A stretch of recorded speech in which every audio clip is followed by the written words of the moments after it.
Qala Rasulullah sallallahu alaihi wasallam, ma yazalul bala bil mu'mini wal mu'minati fi nafsihi wa waladihi wa malihi hatta yalqa Allah wa ma alaihi khati'ah. Kata Nabi sallallahu alaihi wasallam, akan senantiasa ujian itu diturunkan Allah kepada seorang mukmin laki-laki ataupun perempuan, baik kepada dirinya ataupun kepada anak-anaknya ataupun kepada hartanya, sampai dia berjalan menjumpai Allah Subhanahu wa taala dan dia tidak membawa dosa sedikit pun. Hadis ini adalah hadis yang menjelaskan kepada kita tentang keutamaan sabar di atas al-bala, di atas ujian dari Allah Subhanahu wa taala. Manusia tidak lepas dari tiga kata: haznun wa ghammun wa hammun. Haznun artinya kesedihan, sedih memikirkan sesuatu yang sudah berlalu. Entah yang lalu-lalu kita pernah sukses kemudian hilang kesuksesannya, entah dulunya punya orang-orang yang dicintai kemudian sudah pergi meninggalkannya, entah dulu dia pernah kaya kemudian dia miskin, teringat masa lalu. Haznun, sedih jadinya terpikir terus. Yang kedua ghammun, susah menghadapi sesuatu yang sedang berlaku. Susah karena mungkin karena ekonomi, karena kesehatan, karena mungkin pasangan, anak-anak, dan begitu seterusnya. Kemudian yang ketiga hammun, bingung memikirkan masa depan. Jadi manusia tidak lepas dari tiga perkara ini: sedih memikirkan yang sudah berlalu, susah memikirkan yang sedang berlaku, bingung memikirkan yang akan terjadi masa depan. Manusia tidak lepas dari tiga perkara. Kalau tidak sedih, stres. Kalau tidak stres, susah. Itulah manusia. Ya. Ma'asyiral muslimin yang dimuliakan Allah Subhanahu wa taala, Nabi Yaqub alaihi salatu wassalam, ketika datang 10 anaknya merayu dirinya untuk membawa Nabi Yusuf bermain ke tempat yang jauh, Yakub tidak memberi izin waktu itu. Tetapi dengan berbagai macam alasan, akhirnya 10 anak Yakub ini berhasil merayu ayahnya sehingga membawa Nabi Yusuf. Yusuf ketika itu masih kecil, belum balik, masih 10 tahun usianya. Kemudian diajak main jauh. Rupanya setelah pulang tak dibawa pula anak itu dan dihabarkan mati diterkam serigala. Kemudian ditunjukkan bajunya yang berlumuran darah, padahal darah kambing. Yusufnya dimasukkan ke dalam sumur. Maka Allah Subhanahu wa taala menjelaskan dalam Al-Quran kesedihan Yaqub alaihi salatu wassalam. Sedih luar biasa. Sampai Allah katakan bahwa air mata yang keluar daripada kedua mata Nabi Yaqub itu sudah tidak bening lagi, tetapi yang keluar itu air mata berwarna putih. Sampai-sampai Allah katakan seperti itu. Ya, tabyaddu aynahu wa huwa kadhib. Jadi tetesan air matanya itu sudah warna putih, sudah las, itu tidak ada lagi air mata yang keluar. Saking sedihnya. Sebab itulah kemudian Yakub mengalami kebutaan. Karena bertahun-tahun memikirkan Nabi Yusuf, menangis. Tapi walaupun demikian, Yakub sabar dan mengatakan kepada Allah Subhanahu wa taala, innama ashku bathi wa huzni ila Allah. Kata Yakub, sesungguhnya saya hanya bisa mengadukan keperitanku dan kesedihanku kepada Allah Subhanahu wa taala. Karena kesabaran dan doa Nabi Yakub bertahun-tahun, akhirnya Allah pertemukan juga Yakub dengan putranya Yusuf. Bahkan dalam kisah Israiliyat, kesedihan Yakub ini sampai Allah utus malaikat Jibril dan mengatakan, ya Yakub, kalau seandainya putramu Yusuf itu mati, pasti Allah akan hidupkan kembali. Untuk menghibur Nabi Yakub. Terkadang kesedihan itu melanda kepada seorang nabi, tetapi yang kita contoh bukan kesedihannya, bagaimana dia menghadapi kesedihannya, sabar dan terus mengadukan kepada Allah Subhanahu wa taala. Karena begini ma'asyiral muslimin, kalau kita lihat di masyarakat, ada orang-orang yang tidak tahan apabila ditimpa musibah, contoh umpamanya sakit yang berkepanjangan. Setahun tak sembuh, 2 tahun tak sembuh, 10 tahun tak sembuh. Akhirnya apa? Merasa merepotkan orang lain, dia pun berangan-angan ingin mati pula dia. Banyak orang kayak gitu. Daripada saya merepotkan orang, mati sajalah. Atau mungkin orang yang dicintainya mati, dia punya anak si mata wayang mati, dia pun ingin mati juga. Ada juga yang seperti itu tuh. Padahal ketika pamannya Nabi SAW, Abbas ibn Abdul Muttalib, detik-detik wafatnya itu sedang sakit parah. Abbas itu sedang sakit parah. Nabi berusaha untuk menghibur di sampingnya. Kemudian Abbas karena tidak tahan, dia mengucapkan sesuatu dan Rasul mendengarnya. Apa ucapan Abbas itu? Sesungguhnya aku ingin mati lebih cepat. Maka Nabi SAW mengatakan kepada Abbas, ya ammi, la tatamannayanna ahadakumul maut. Tidak boleh salah seorang di antara kalian berangan-angan untuk mati. Rasul mengatakan kepada Abbas, tidak boleh orang itu berangan-angan ingin mati, tidak boleh. Bidhurrin asabahu, dengan madarat apapun yang menimpanya, tidak boleh, dilarang, haram. Seorang pengen mati itu.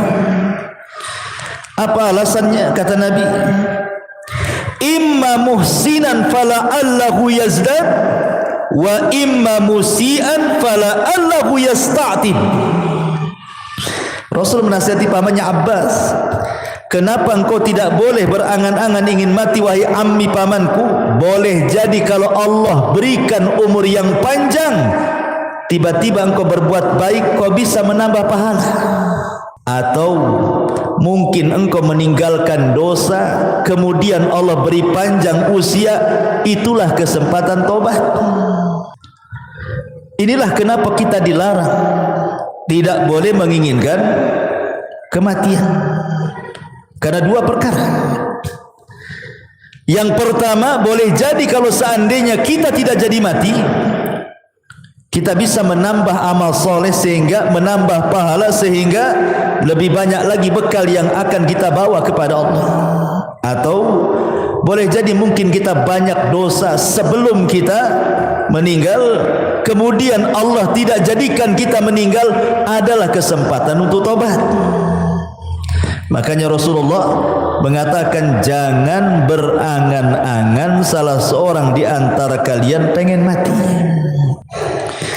Tapi Nabi SAW mengatakan, wa in kana walabud, kalau memang harus, karena sudah tidak tahan penyakitnya, sudah bertahun-tahun, sudah merepotkan keluarganya. Karena sering saya katakan, ikhwan, orang sakit itu terkadang tambah sakit bukan karena penyakit. Karena apa?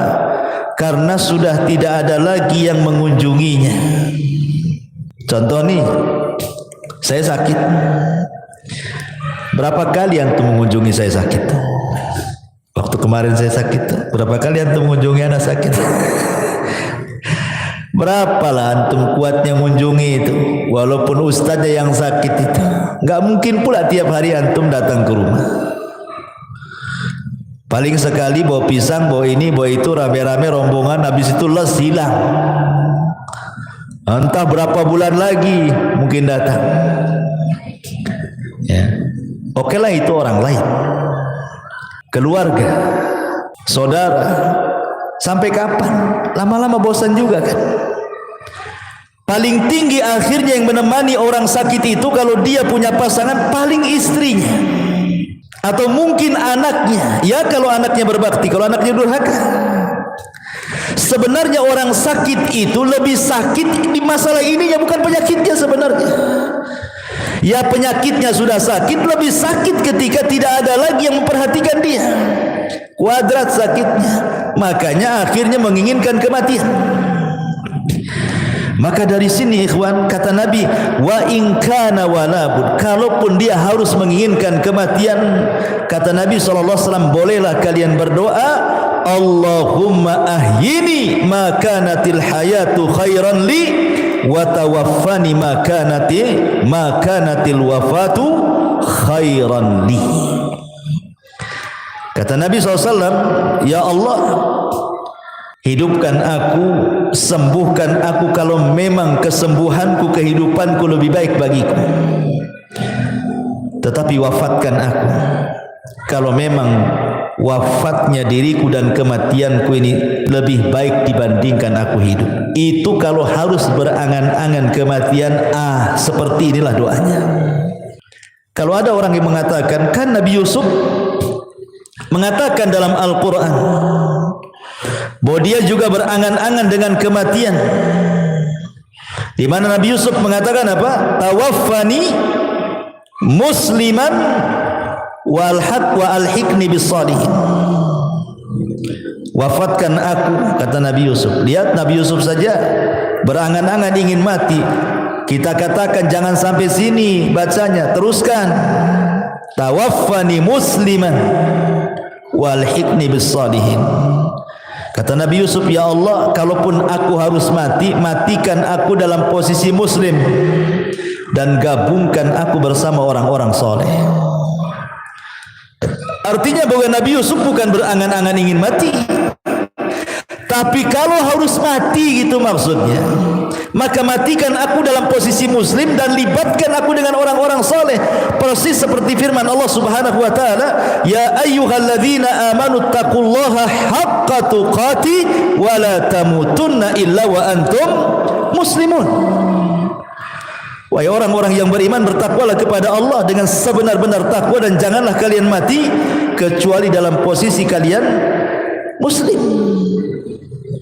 Karena kalau meninggal dalam posisi muslim, ada kesempatan masuk surga walaupun Allah takdirkan masuk neraka.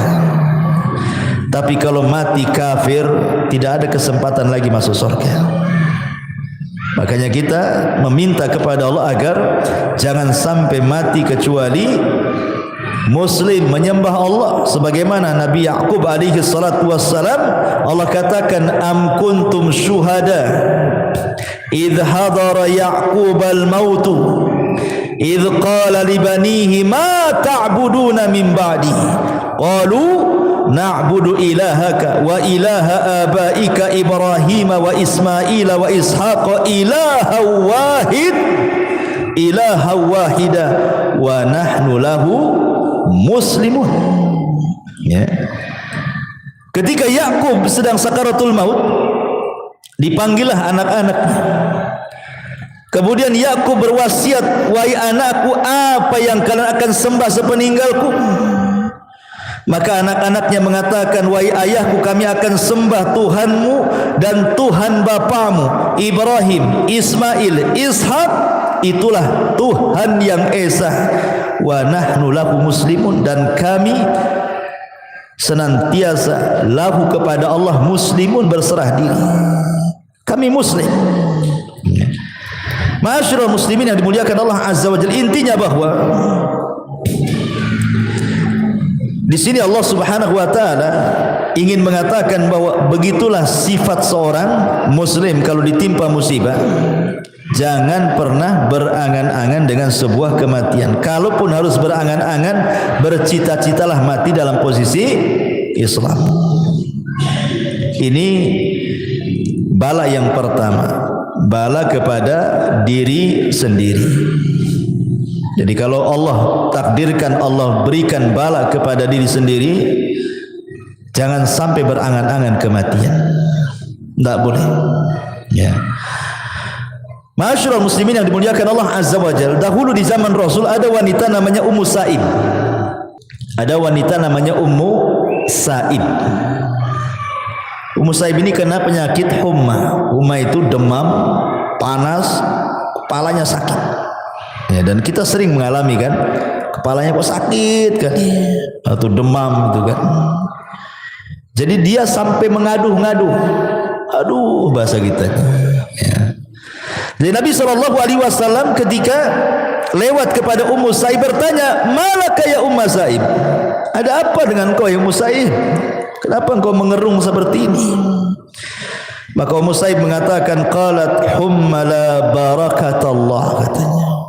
Penyakit humma, demam wahai Rasul, semoga Allah tidak berkahi penyakit itu. Apa kata Rasul? Ya Ummu Sa'ib, la tasubbil humma, jangan celak penyakit demam. Nabi melarang, tidak boleh mencela penyakit di sini. Enggak boleh, kalau antum lagi sakit kepala jangan dicela. Demam tak boleh, kata Rasulullah, tasubbil humma, jangan cela penyakit kepala. Demam, meriang jangan. Kenapa? Fa innaha tudhibu khataya ibni Adam kama yudhibul kiru khabatsal hadid. Karena penyakit demam, meriang, sakit kepala itu bisa menghilangkan kesalahan-kesalahan anak Adam seperti api bisa menghilangkan karat besi. Kan banyak di antara kita ini mencela penyakit. Saking keras sampai ditepuk-tepuk tuh kepala tuh. Sabar saja. Makanya kata Nabi SAW, isbir wahtasib. Kalau Allah Subhanahu wa taala memberikan bala kepada kita ujian, pertama sabar, yang kedua mintalah pahala dengan penyakit itu kepada Allah. Karena hanya dengan dua kata ini, inilah yang bisa mengangkat derajat dan menghilangkan dosa. Coba bayangkan ikhwan, kalau kita sholat malam tahajud, belum tentu antum bisa bangun. Ya kan, sepertiga malam antum bangun, malam-malam dingin-dingin, apalagi empuk dinginnya, malas lah makin kita bangun. Dan itu bisa menghilangkan dosa-dosa kita. Tetapi cukup kita sabar dengan penyakit demam, tak perlu antum bangun malam. Sabar aja dengan demam. Kalau tidak sabar ya minum bodrek lah. Hilang demamnya. Artinya bahwa jangan mencela penyakitnya, gitu maksudnya. Karena penyakit itu sebenarnya bisa mengangkat derajat dan menghilangkan dosa. Ini yang pertama. Tetapi ada satu kaidah sebelum saya lanjut. Kata para ulama, kullu murrin saufa yamurru liya'tiya ba'dahu bil yusri yasurru. Apa kata orang Arab?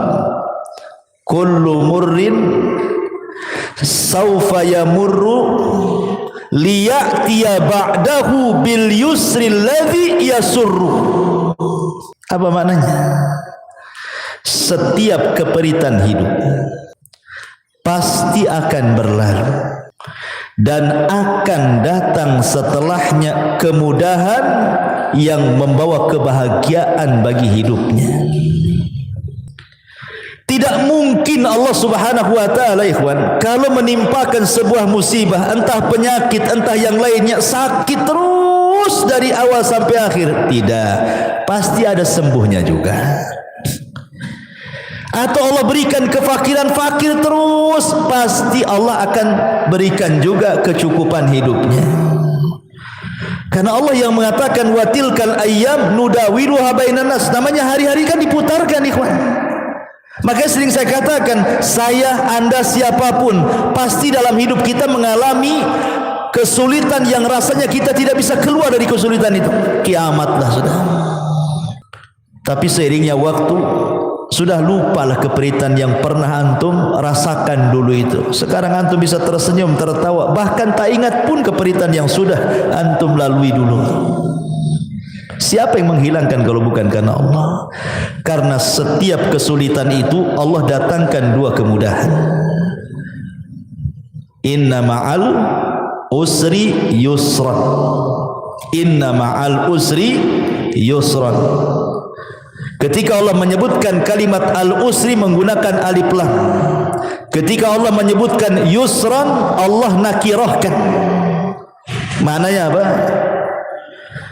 Al-usri ketika dibuat alif lam berarti usri yang pertama adalah usri yang kedua.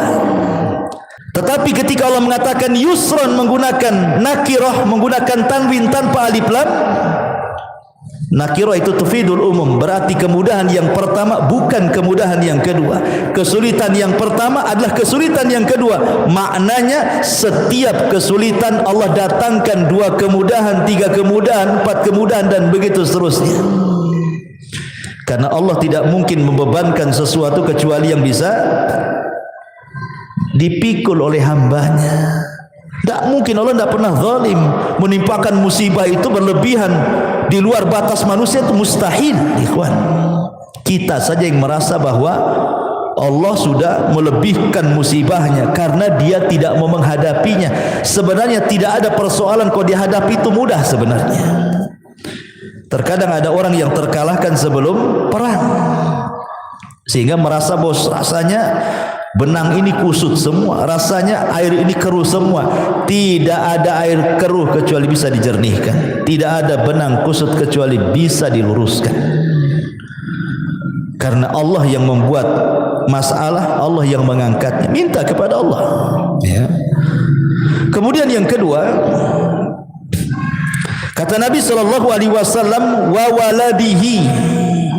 Terkadang Allah memberikan musibah itu, ujian itu dari anak. Ya. Seperti umpamanya di zaman Nabi SAW ada seorang sahabat bawa anak kecil. Ya usianya 5 tahun, 6 tahun, lucu-lucunya digendong bapaknya. Hadir di majelis Nabi. Jadi terkadang dicium-cium lah anaknya. Kayak kita lah bawa anak kecil kan. Kadang lari sana, kemudian nempel lagi, kita cium lagi. Sedang ngaji, namanya anak-anak kan begitu. Jadi Nabi heran. Kata Nabi SAW, atuhibbuhu ya fulan. Kau suka ya, kau cinta dengan anak. Maka orang ini mengatakan, ya Rasulullah, ahabbaqallahu kama uhibbuhu. Sebagaimana Allah fitrahkan kepadaku, aku mencintai engkau, begitulah kecintaanku kepada anakku ini.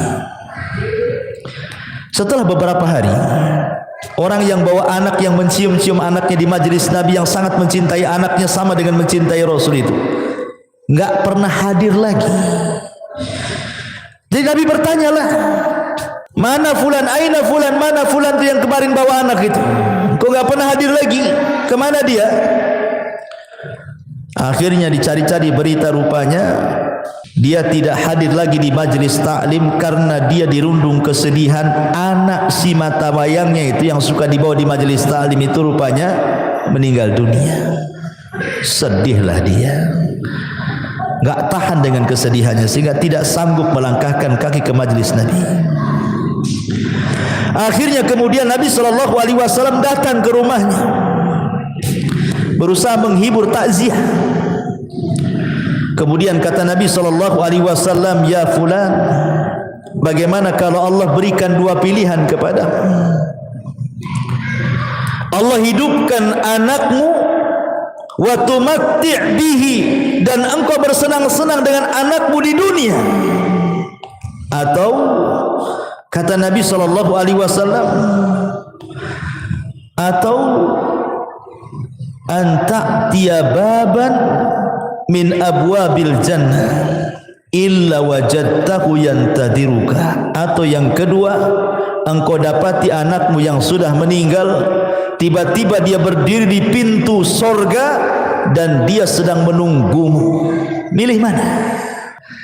Milih Allah hidupkan kembali anakmu, engkau bersenang-senang sebatas di dunia dan di akhirat kau tidak dapat apa-apa, ataukah anakmu kau ikhlaskan dia meninggal, kau sabar mintalah pahala, tapi nanti dia akan berdiri di pintu sorga, akan menunggu dirimu dan akan menarik kamu ke dalam sorga. Milih mana? Kata Rasulullah. Akhirnya anak muda ini mengatakan, ya tentu memilih anakku berada di pintu sorga. Hilang kesedihannya. Makanya suatu ketika Allah Subhanahu wa taala dalam hadis qudsi bertanya kepada para malaikat pencabut nyawa. Allah Subhanahu wa taala mengatakan kepada para malaikat itu, aqabadtum walada abdi. Hei malaikat-malaikatku, apakah engkau sudah mencabut nyawa anak dari hambaku? Kata malaikat pencabut nyawa, na'am ya Rasul, tentu wahai na'am ya Rabb, tentu ya Rabb. Maka Allah mengatakan, aqabadtum thamrata fuadi. Apakah yang kau cabut itu anak si mata wayang dia yang dia sangat mencintainya? Maka malaikat ini mengatakan, na'am ya Rabb, iya wahai Rabb. Kemudian Allah mengatakan, famadza qala abdi. Setelah anaknya meninggal, hambaku mengatakan apa? Maka malaikat ini mengatakan, hambamu mengatakan hamidaka wastarja. Dia pun mengatakan alhamdulillah, inna lillahi wa inna ilaihi rajiun. Maka Allah mengatakan, kalau begitu idzan ubnu li abdi baitan fil jannah wa sammuhu baital hamdi. Kalau gitu bangunkan untuk hambaku ini satu istana di sorga, kasih nama istananya Baitul Hamdi, rumah hamd, pujian. Karena dia bisa mengucapkan alhamdulillah saat kematian anaknya. Ucapan alhamdulillah bukan karena mensyukuri kematian, bukan itu maksudnya. Antum disangka orang gila nanti, ya kan? Antum orang tua meninggal, alhamdulillah. Kira-kira kata orang sebelah-sebelah ini, itu ngincar warisan itu. Pada gitu ya? Ya. Bukan, pemahamannya mengucapkan alhamdulillah itu maksudnya kita masih bersyukur ada nikmat yang tersisa. Bukan dipikirkan musibah yang berlalu. Persis seperti perkataan siapa? Urwah ibn Zubair. Saat diamputasi kakinya, Urwah bin Zubair ini mungkin kena penyakit diabetes lah, mungkin kalau zaman sekarang kan harus diamputasi kakinya. Kata sang tabib mengatakan, ya Urwah, pasti kau akan mengalami kesakitan. Sebaiknya kau minum khamr. Di zaman itu tidak ada bius. Biusnya minum khamr untuk mengurangi sakit, biar mabuk, biar pusing, baru potong. Kata Urwah kepada tabib dokternya, enggak, saya enggak akan minum khamr. Coba bayangkan kalau aku minum khamr, kemudian kau potong kakiku, tiba-tiba aku mati, itu sama dengan aku mati di atas khamr, katanya. Kata dokter, enggak ada cara lain harus seperti itu masalahnya. Kata Urwah, gini saja, berikan kesempatan aku berwudu, kemudian aku sholat 2 rakaat. Saat aku sholat itulah potong kakiku, katanya. Nanti sakit, tidak apa-apa. Seandainya aku mati saat kau potong kakiku saat sholat, berarti aku mati di saat aku sholat. Daripada aku mati di saat aku mabuk, milih mana? Akhirnya sholat dia. Pas sholat dipotong kakinya, betul. Namanya dipotong kaki, ya sakit lah. Nggak ada obat bius lagi. Ya. Akhirnya dia mengalami sakit pingsan. Karena sakit yang luar biasa, pingsan dia, Urwah bin Zubair ini. Kemudian sang dokter pun berusaha kemudian menyadarkan Urwah bin Zubair. Subhanallah, Allah masih selamatkan dia. Siuman. Saat siuman itu datang pula kabar yang kedua, anaknya meninggal. Barusan dipotong kakinya, Setelah itu anaknya pula meninggal. Makanya sering saya katakan ikhwan, terkadang Allah memberikan musibah itu ada yang sifatnya beruntun tuh. Satu belum selesai datang yang lain, satu belum selesai datang pula yang lain lagi. Makanya penting kesabaran. Tapi Urwah mengatakan, alhamdulillah summa alhamdulillah, katanya. Aku mengucapkan alhamdulillah karena telah terpotong kakiku, dan aku mengucap alhamdulillah karena kematian anakku, katanya. Tabib heran kenapa dia mengatakan alhamdulillah. Kemudian dikatakan, kenapa engkau mengucap alhamdulillah wahai Urwah? Kata Urwah, kau tidak lihat badanku, katanya. Aku punya tangan dua, punya kaki dua. Kalau baru dipotong satu masih ada tiga, katanya. Alhamdulillah masih ada tiga, katanya. Kan itu. Anakku berapa? 6. Kalau tinggal satu masih ada 5. Alhamdulillah masih ada 5. Jadi dia bersyukur bukan karena kematian, tetapi karena nikmat yang tersisa, gitu maksudnya. Dia masih mengucapkan alhamdulillah. Adapun kemudian kepada musibah yang sedang melanda dia, dia mengatakan inna lillahi wa inna ilaihi rajiun.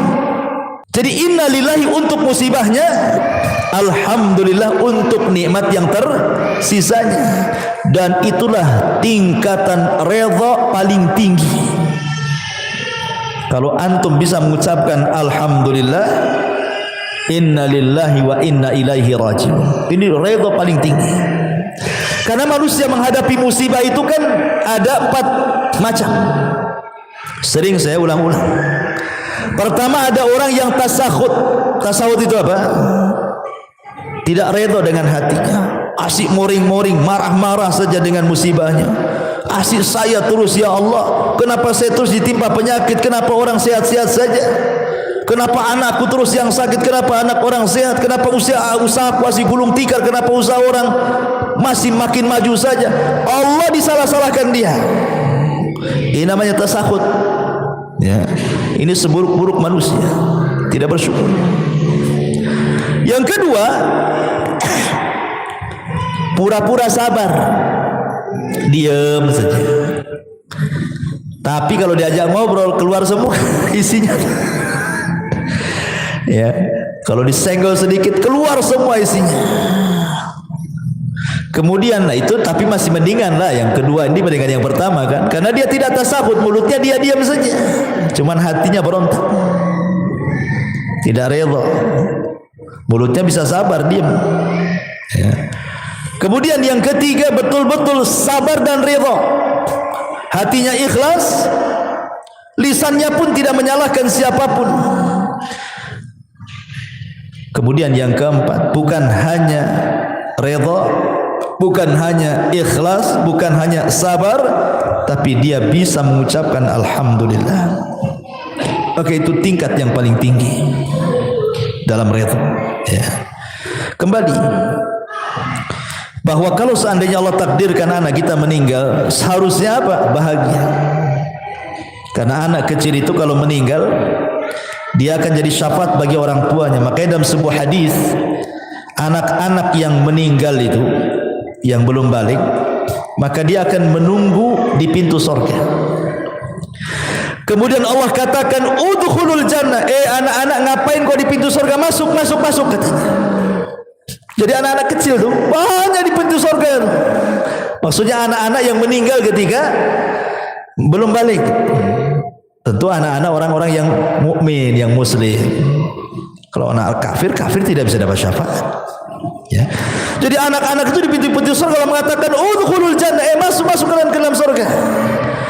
Tiba-tiba anak-anak itu mengatakan, la ya Rabb, hatta yadkhulu abauna wa ummahatuna. Tidak ya Rabb, sampai kami bawa bapak-bapak kami dan ibu-ibu kami. Enggak mau masuk anak-anak itu. Ya. Kemudian Allah katakan lagi seperti itu, tetap jawabannya seperti itu sampai 3 kali. Akhirnya Allah mengatakan, udkhulul jannah antum wa abaukum wa ummahatukum, katanya.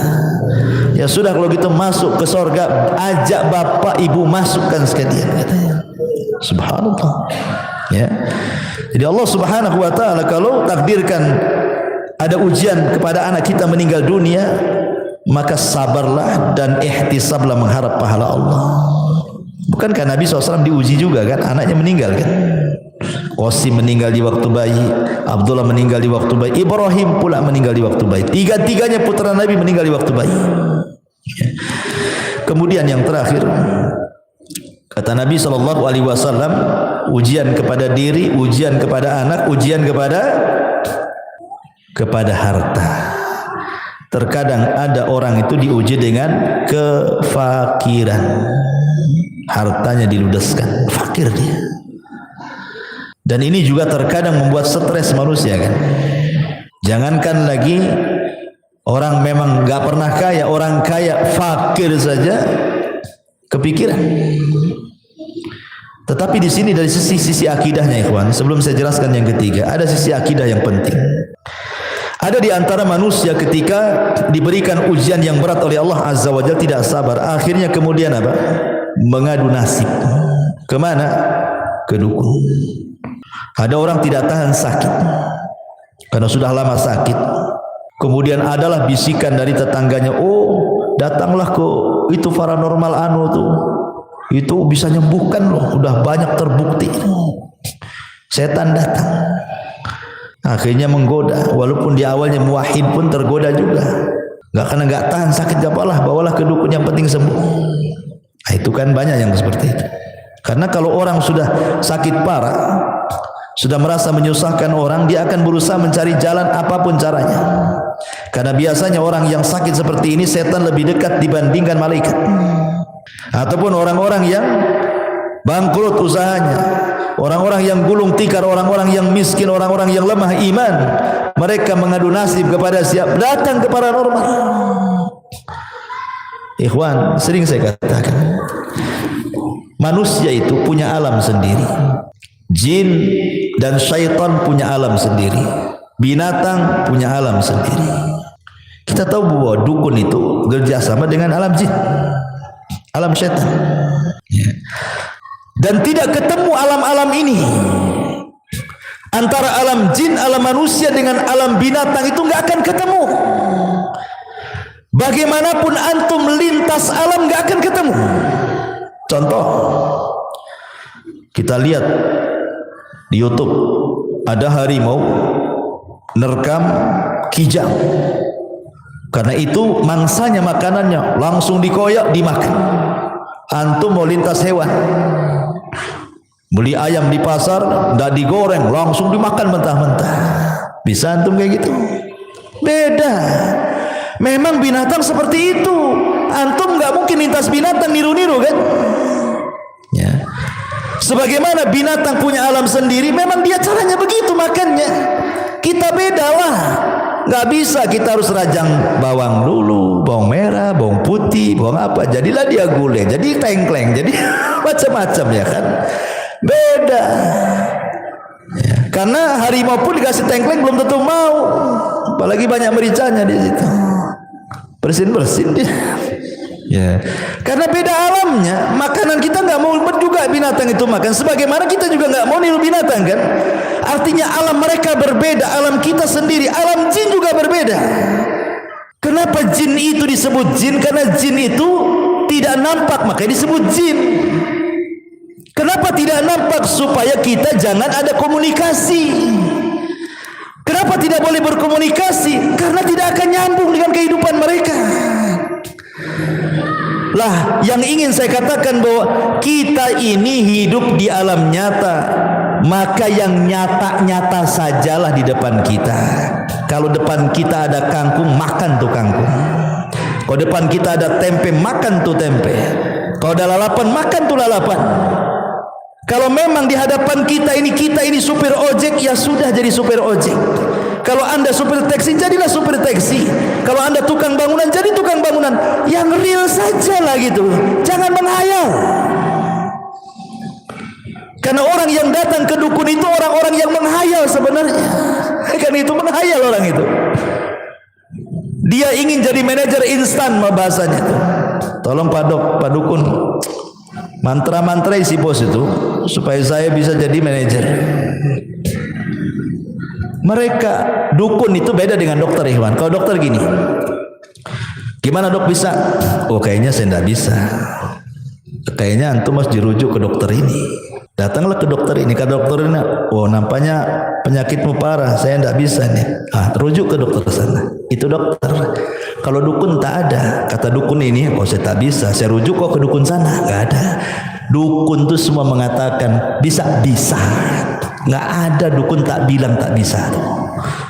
Dukun mana yang tak bilang tak bisa itu? Semua dukun bisa. Semua dukun pasti bilang bisa. Nggak akan bilang nggak bisa. Karena dukun itu penipu. Makanya dia jawabannya pasti bisa. Nggak akan bilang nggak bisa. Kalau dokter itu nggak ada yang menipu. Memang sesuai dengan bidang dia. Namanya nggak tahu ya nggak tahu. Nggak mungkin dia malpraktek.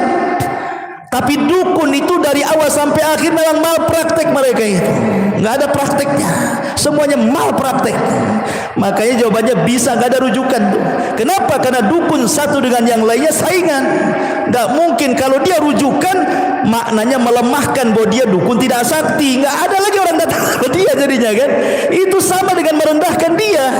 Makanya nggak ada ceritanya dukun ngasih rujukan tuh nggak ada.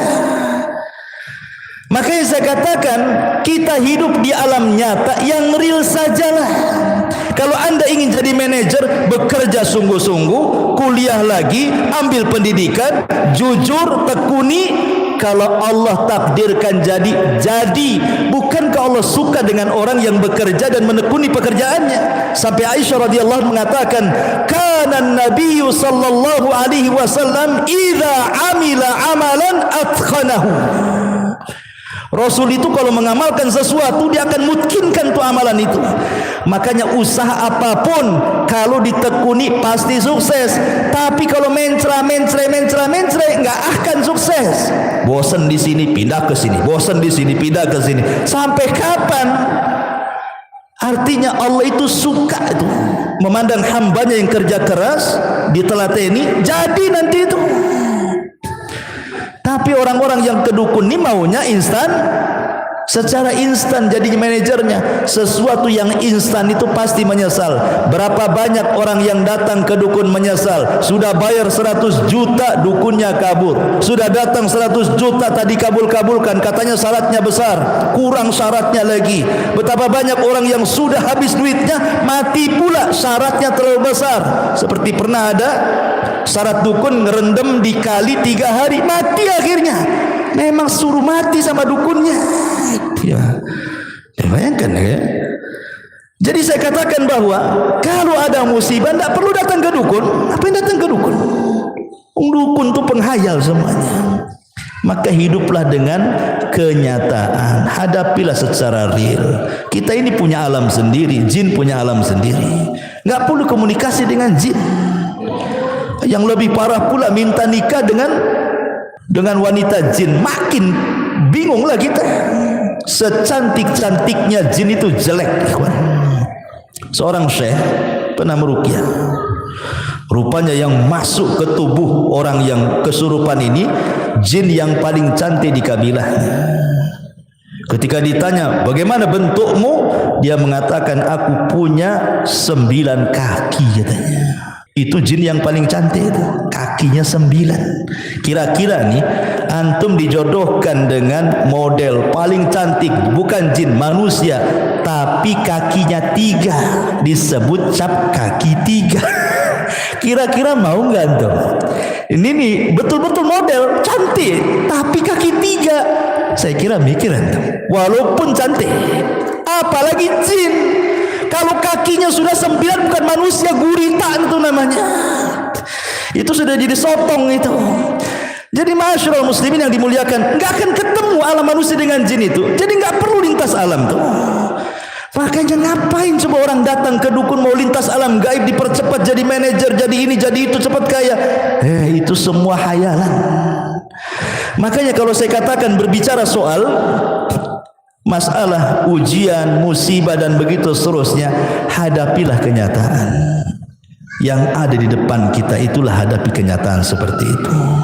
Kalau memang Allah takdirkan masih miskin, berdoa, bekerja, Kan begitu. Tidak perlu datang ke sana kemari. Anda miskin datang ke dukun, makin miskin lah. Karena uangnya habis sama dukun kan itu. Miskin kuadrat namanya. Ya. Taib. Jadi ujian yang ketiga adalah ujian kepada harta. Ujian harta ini dua, bisa kaya bisa miskin, dua-duanya ujian. Justru kaya itu ujian lebih berat lagi karena soalannya dua, dari mana kau dapat, kemana kau belanjakan.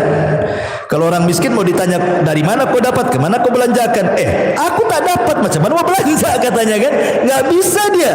Kalau orang kaya sibuk dua-duanya tuh, dari mana, oh iya hasil ini hasil itu, kemana kan kau tuh, dua soalan. Makanya kalau kita bicara tentang harta, ada orang itu satu, cara carinya halal, cara membelanjakannya halal, berkahlah hartanya. Karena bisa menjawab dua soalan. Yang kedua, cara kerjanya halal, dibelanjakannya haram. Capek dia kerja, 1 bulan dia banting tulang keras, terus bekerja, keringat bercucuran, sudah gajian 1 bulan untuk berzina, untuk hura-hura, poya-poya dan begitu seterusnya. Maka dia tidak selamat dari pertanyaan yang kedua, tapi selamat dari pertanyaan yang pertama. Dari mana harta? Selamatlah antum. Kemanakan harta? Tak selamat antum. Ya. Yang ketiga, caranya haram. Caranya haram, rampok, ya, mendustai orang, mengambil hak orang, tapi disumbangkan ke masjid, ke anak yatim. Berarti di sini yang membelanjakannya benar, ya kan? Caranya yang salah. Gimana ceritanya kalau yang seperti ini? Tetap dua-duanya ditanya. Dari mana dan kemana? Dua-duanya kena dia. Kenapa? Karena niat baik menyumbang itu tidak cukup kalau cara dari awal itu salah. Kenapa? Innallaha thayyibun la yaqbalu illa thayyiban. Allah itu baik, tidak menerima kecuali yang baik. Tapi yang paling parah yang keempat, caranya sudah salah, dibelanjakan pula untuk yang salah. Dapat uang dari togel untuk masang togel. Togel ke togel namanya, ya kan? Itu kuadrat, ya kan? Atau dapat uang dari judi untuk berzina, untuk minum khamar, untuk ini. Udah, enggak berkah tuh hidupnya. Ya. Intinya ikhwatu fillah muliakan Allah Azza wa Jalla. Sebelum saya tutup, sudah malam juga. Ada firman Allah Azza wa Jalla surah Zuhruf ayat 32. Allah mengatakan, "Ahum yaqsimuna rahmata rabbik." Nahnu qasamna bainahum ma'isyatahum fil hayatid dunya wa rafa'na ba'dahum fawqa ba'din darajat liyattakhidha ba'duhum ba'dan sukhriyah wa rahmatu rabbika khairun mimma yajma'un. Apakah mereka yang membagi-bagi rahmat Tuhanmu? Kamilah yang menentukan penghidupan mereka dalam kehidupan dunia.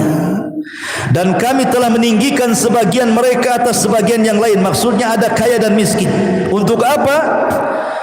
Supaya sebagian mereka memanfaatkan sebagian yang lainnya. Kalau semua kaya, siapa yang mau bekerja? Orang kaya tak mau bekerja. Kalau semua miskin, tak ada yang mau bekerja juga. Mau gajinya pakai apa? Ketika ada orang kaya, ada orang miskin, berarti saling menghajatkan. Orang miskin butuh orang kaya untuk gajinya, orang kaya butuh orang miskin, butuh tenaganya. Disitulah saling memanfaatkan. Sehingga orang kaya tidak boleh sombong dengan kekayaannya, karena Anda berhajat kepada orang fakir. Orang fakir harus tetap tawadu, tidak perlu sombong juga, karena Anda juga butuh uang dari orang kaya. Artinya bahwa kaya miskin sama saja di sini. Saling berhajatkan, membutuhkan satu dengan yang lainnya. Barulah stabil kehidupan manusia itu. Karena kata Allah Subhanahu wa taala, "Lau basatallahu rizqa li ibadihi labaghaw fil ardi." Ada sebagian hamba-hamba Allah, ikhwan, kalau Allah berikan kekayaan makin kufur dia. Tapi ada sebagian hamba-hamba Allah, kalau Allah miskinkan makin kufur dia. Jadi ada orang-orang yang terus dimiskinkan oleh Allah, ada orang-orang yang terus dikayakan oleh Allah. Hikmahnya apa? Karena ada sebagian hamba Allah yang Allah cintai ini, dia kaya, kalau dibuat miskin nanti dia kufur. Ada sebagian hamba Allah yang beriman yang mencintai Allah itu, dia miskin, sengaja Allah miskinkan, kalau dia kaya nanti dia kufur. Karena ada kaidah, al-bala tudzakiruka minallahi khairun minan naimi tunsika minallahi azza wa jalla. Seseorang di atas ujian tapi bisa mengingatkan kita kepada Allah jauh lebih baik dibandingkan antum bergelimang dengan kenikmatan tapi melupakan Allah Subhanahu wa taala. Catat ini. Antum diberikan ujian oleh Allah, tapi dengan ujian itu mengingatkan antum kepada Allah, itu lebih baik dibandingkan antum di atas kenikmatan tetapi melupakan Allah Subhanahu wa taala. Jangan-jangan itu istidraj saja. Allah sengaja membiarkan sampai ketika antum lalai, Allah wafatkan antum tiba-tiba dan antum belum bertobat kepada Allah Subhanahu wa taala. Su'ul khatimah.